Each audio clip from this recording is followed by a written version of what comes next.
Welcome to Lunchtime Politics on Channels Television. I'm Aide. These are the biggest political stories making the rounds at this time.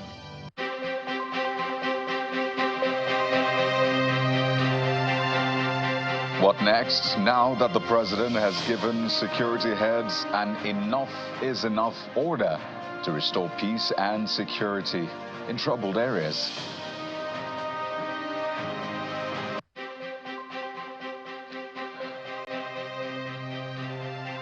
And it's a day after the opposition party PDP lost one of its governors to the ruling APC, barely a month after President Tinubu suspended River State Governor.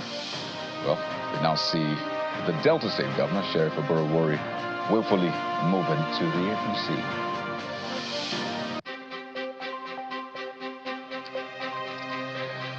The federal government to inaugurate the Ports and Customs Efficiency Committee with 50 heads of government agencies and private sector captains to enhance the efficiencies in port operations and service delivery.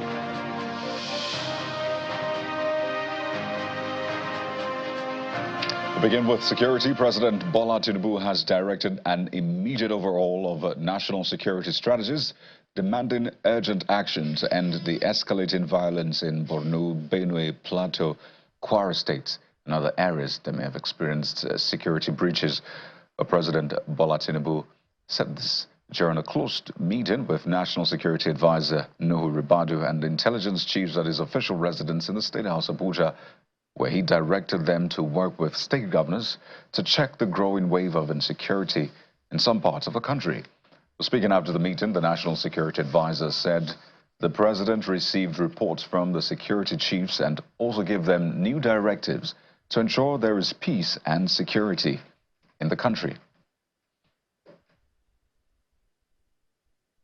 Even when he was out there and before coming back, he was constantly in touch. He was giving directives. He was following developments.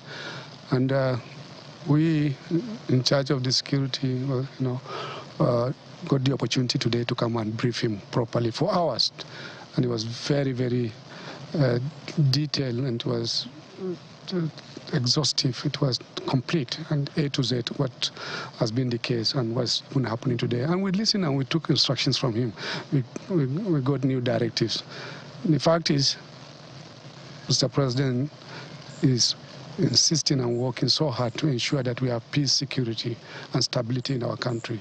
The chiefs were all out where we had these sparks and incidents of insecurity. Plateau State, Benue State, even Borno, these particular 3 states. And we gave him a feedback because he directed us to go meet with the political authorities there. Issue of insecurity often is not just federal government. It involves the subunits. They are the ones who are directly with the people, especially if some of the challenges are more or less bordering on community problems. Not entirely everything is that, but of course it plays a significant role. You need to work with the communities, you need to work with the local governments, you need to work with the governors, especially the governors. The president continued to direct that we should be doing that, and that's what we are able to. And we are very happy, very satisfied with the instructions and the directives given. We feel that we have done enough to believe that we are on the right course and we'll be able to be on top of things. We are getting the cooperation of like I said, the leadership at the state level and everybody. So we are good. It's not really 100% that everything is safe and secure, but we are going there. Things have improved since, and we'll continue to be there. We will work. It is his own instructions. Well, the security situation and the need for an innovative security initiative to tackle the menace is also a concern for the Nigeria's Governors Forum at their meeting in Abuja. The agenda on security comes on the heels of recent killings and resurgence of terrorist attacks and other armed groups across some states in the country. The meeting, which received a brief from the Chief of Defense Staff, considers the deployment of advanced technology and infrastructure to improve surveillance.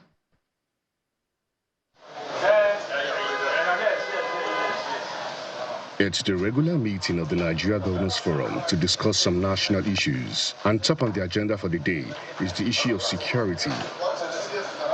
As members arrive at the venue of the meeting, the Chief of Defense Staff also arrives on the invitation of the governors for a security brief.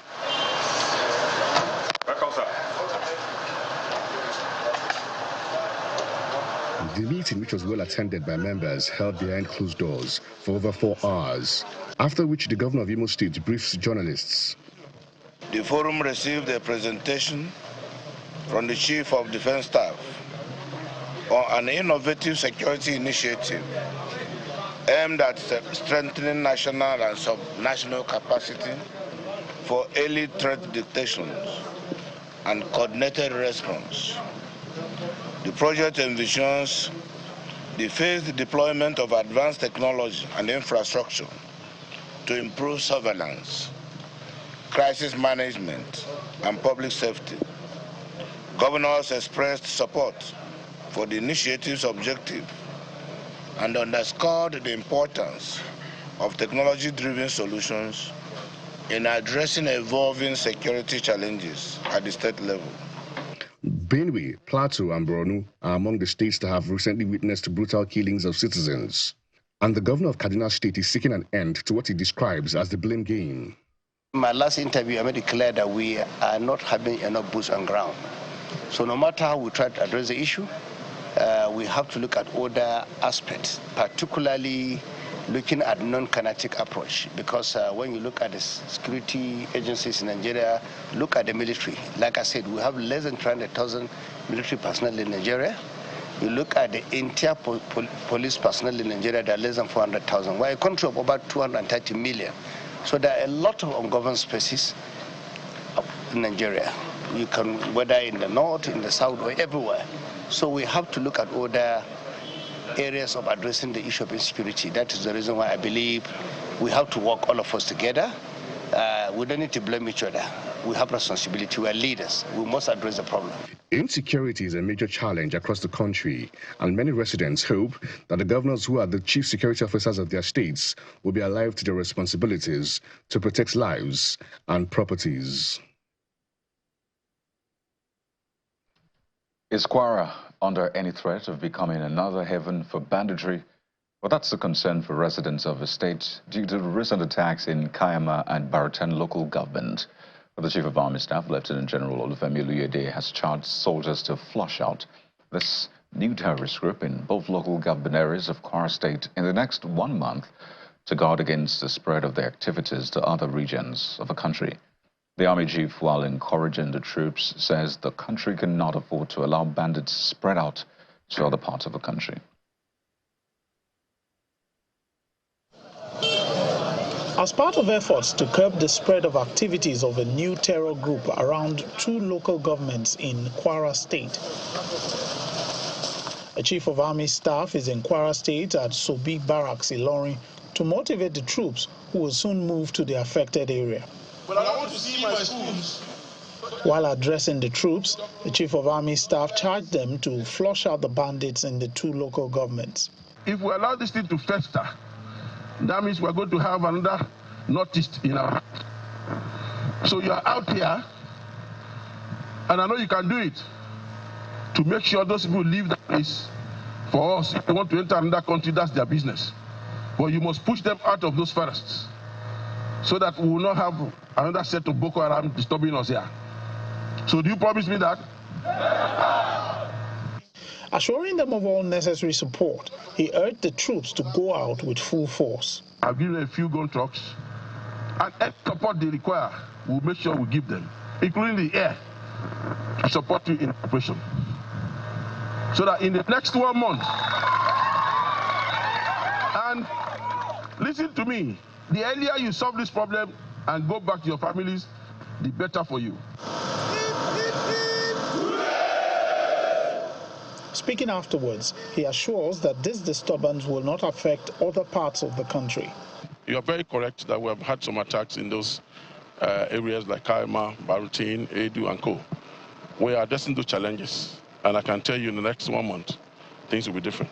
What is happening in Kwara cannot be threatening the sanity in Nigeria generally, right? It's just an isolated case, and we'll deal with it directly. The army is requesting the support of citizens to provide information where necessary to aid them in the fight against the bandits. And to politics now, rather than the much-needed swelling in ranks which an opposition party needs, the People's Democratic Party, PDP, has lost one of its stronghold states to the ruling All Progressives Congress, APC. The political landscape in Delta State has now shifted dramatically as Governor Sheriff Oborowori has officially left the PDP for the APC. The governor's defection was followed by a mass exodus of PDP stalwarts, including former Governor Ifeanyi Okowa, National and State Assembly members, all 25 local government chairmen, the entire PDP state executive. The whispers have finally been confirmed. After weeks of speculation, Governor Sheriff Oborowori has officially defected from the People's Democratic Party to the All Progressives Congress, triggering a major political realignment in Delta State. A major political decision has emerged from a closed-door stakeholders meeting at the Government House in Asaba, where key PDP figures in Delta State met to address deepening internal challenges within the party.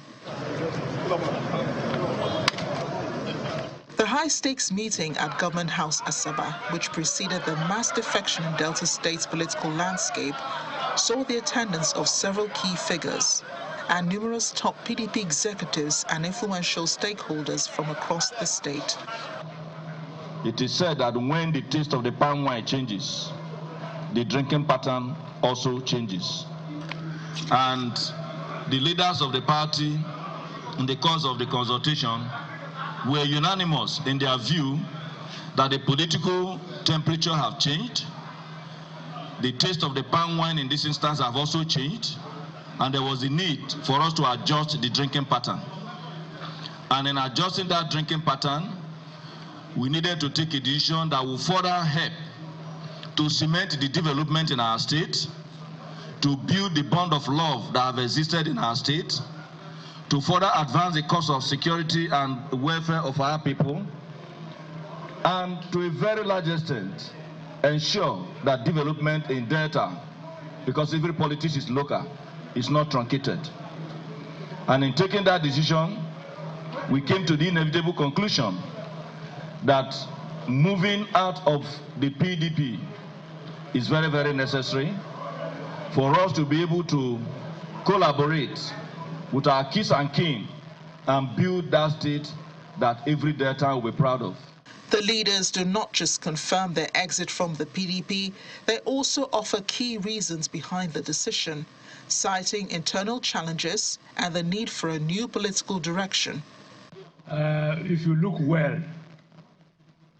the current PDP state chairman is here. He was in the meeting. The governor of the state was in the meeting. The deputy governor was in the meeting. The Right Honorable Speaker of the House of Assembly was in the meeting. The immediate past governor of Delta State, who ran as vice presidential candidate of the party, was in the meeting. National Assembly members, both serving and non-serving, who are still members of the party, were in the meeting. House of Assembly members were all in the meeting. In fact, my brother, all the local government party chairmen, council chairmen, everybody who is who in Delta State was in the meeting. Shortly after the major political shift, Governor Sheriff Oborowori convened a closed-door session with all 25 local government chairmen. While he declined to speak directly with journalists, the governor assured that an official statement will be released in the coming days. You want to hear from me? Yes, Your Excellency. You will hear from me on Monday. Okay. I just briefed my council chairman, the 25 local governments. They said we are waiting. Where shall we go? Where shall we go? We are all certified. Preparations are now in full swing for a formal defection rally where the governor will be officially welcomed into the APC. The event is expected to feature the vice president and several high-ranking party officials.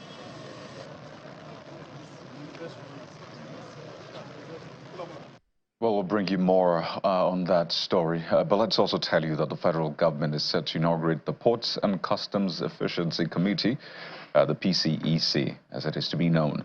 The move aimed at sustainably enhancing the efficiency in port operations and service delivery is scheduled to be chaired by the Vice President, Kashim Shettima, at Nigeria Ports Authority headquarters in Lagos. The committee, projected through the Presidential Enabling Business Environment Council, PEBEC, comprises of over 50 heads of government agencies and private sector captains of industries cutting across the entire gamut of value chains that contribute significantly to Nigeria's economic growth. The PCEC objective is to identify gaps and implement solutions to enhance the ease of doing business by reducing inefficiencies that impede trade facilitation and slow the pace of national economic prosperity. And back to our lead story, the defection of the governor of Delta State and literally all of the PDP in the state, that's the executives and the office holders from the PDP to the APC. Now, this is one of the biggest political discussions in the country at this point. We're joined live on the program by the executive assistant to the Delta State governor on public enlightenment on government policies and programs, Mr. Olise Fajika, joins us virtually this afternoon. You're welcome to Lunchtime Politics, Mr. Fajika.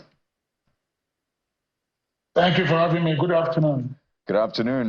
Just to be clear, have you also gotten your membership card of the APC? Yes, I'm a member of the APC now. Wow, it's very interesting how fast things change with politicians. But I want to backtrack, really, because this is not just about the governor. His predecessor, your principal as well, also defected. Don't you think this is also a betrayal to your principal's principal, that's Mr. Atiku Abubakar, whom they both ran together on the PDP's ticket for president in 2023? Don't you think this will be considered as some sort of betrayal? The word betrayal is not right. I think it's not right at all. You know, in politics, there is one thing that is constant, that is permanent interest. And if at the time they ran together as presidential candidate and vice presidential candidate, things were okay. We're in a situation now where the political party, that platform they used that time, is seriously, you and I agree that the party is embroiled in serious problems that appear intractable.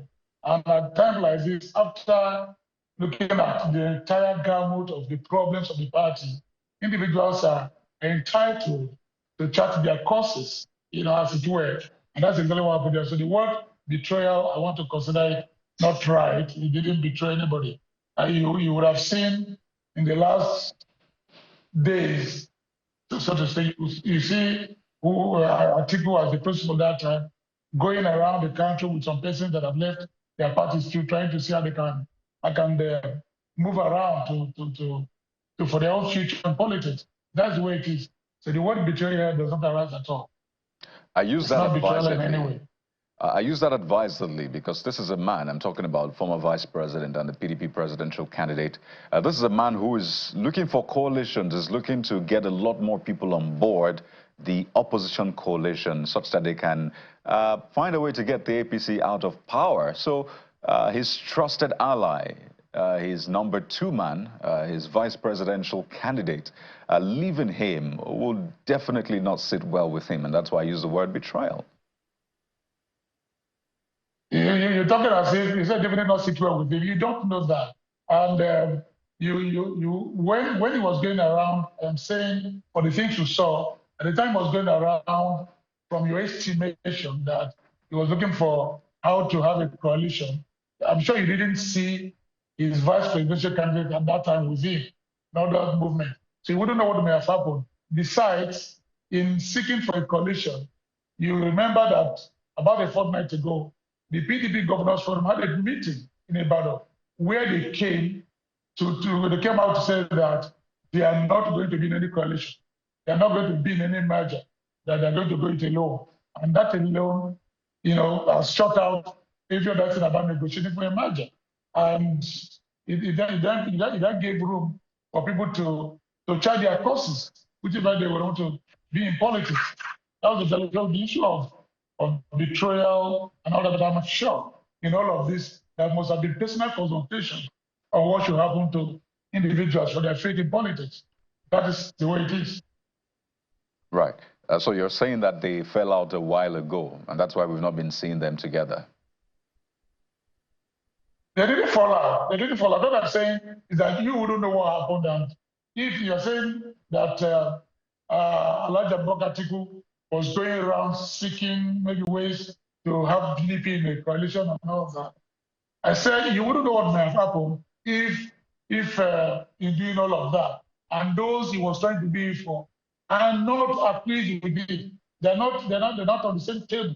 Because if the governors of PDP will come out, and you know very well that in all the political parties, in the last decades or beyond that, political governors are known to be driving the processes of political parties because they are an integral part and a big one for that matter. So if the governors of PDP came out to say, we are not going to be in any coalition talk, we're not going to be in any merger, they're not going to initiate it.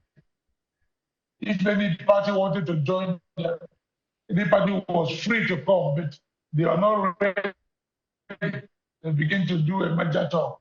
That ended to show that PDP wants to go it alone. And looking at what PDP is now in the country, which everybody knows, it's not just going to work. Not just going to work.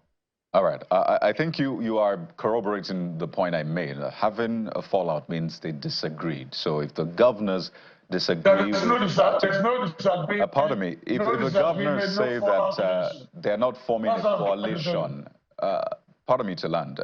If the governors say they're not forming a coalition, contrary to what Mr. Atiku Abubakar has been on about, forming a coalition, that's an obvious point of disagreement. You want to go this way, well, we don't want to go that way, and that's what a fallout means. I just wanted to lay that clear. But I'd like you to address those who see this now. You are talking. Right, you can make the point. Okay, you are talking about the governors and Elijah. And then your former principal as well. Yes, I'm also referring to him. No, he wasn't. Because you said, yeah, you said that they've not been together, that we've not been seeing them together because some things happened behind the scenes, right? And you say that, well, a coalition is not the way. I didn't say that. I didn't say that. I didn't say that. I said you refer to a coalition that Elijah has been going around, canvassing this coalition thing. And I said you expected maybe they would have been going together. I told you that he didn't suggest that things have done all of that movement. But as the governors came, my principal is no longer a governor. That's Ifeanyi who was vice presidential candidate of the party. He's no longer a governor. So when the governors took their position, he wasn't part of it. Because he wasn't part of that position. The governors took their position, and many people didn't quite like it because if you recall, at the point APC took over, it was a coalition of other political parties. They came together because they felt they couldn't go it alone. They had to come together, form a force, and that was why they were able to get PDP out of office. And that was what I thought some other people were looking at. Let's come together to form a coalition. But the PDP governors now said no, they didn't want to go that way. That was what I was trying to make. So if Elijah Abubakar felt that was way to go for not just PDP, for other political parties to come together and be able to wrestle power from APC, and the governors themselves were on the other side saying no. He gave room for people to begin to consider their faith in politics, what to do and to stay on. All right, Mr. Fedrica, let me quickly touch on this point. Well, the connection is not the friendliest, but let's try to have a productive one. So for those who see the defection, your defection, the governor's defection, the former governor's defection, I understand that Chief James Ibori too might be moving to the APC. You can confirm that or otherwise. And they just wonder, so who do we trust now? Because some years, months, even months ago, they've seen the PDP, your party in the state, well, stamping their feet and saying, well, we are for the PDP. We're trying to clean the rot in the APC, at least at the national level and all of that. And now they see you in the APC and they're wondering, is this a charade? How do you speak to those who maybe have lost trust in the system and politicians at large? What do you have to say to them? No, talking about Delta State. PDP had held sway in Delta since 1999. And the people are peace. In fact, it's like they have a covenant with the people. Because PDP has done so well in Delta State. And what I said the other day to some persons was that having seen what is happening in PDP now at the national level, I'm sure those who love PDP are sympathetic to the party. Sympathetic because they felt that the party has done so well. And if at some point it went into a foul weather, people would have been praying for the party to come out of it and come back to salvage Nigeria. But that is not happening. Instead, rather, the party appears to be sinking.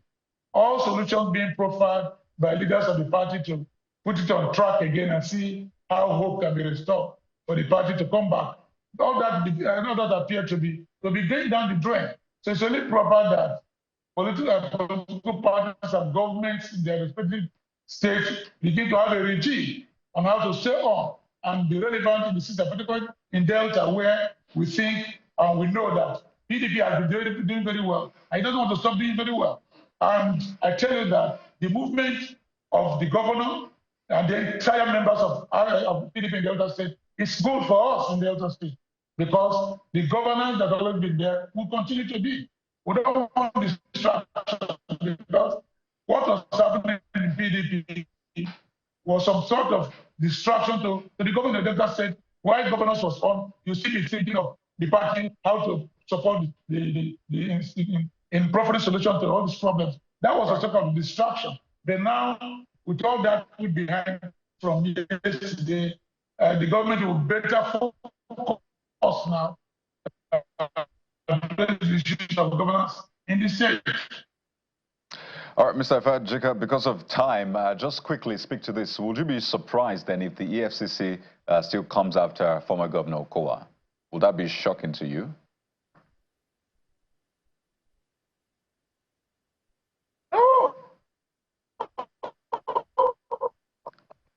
Oh dear.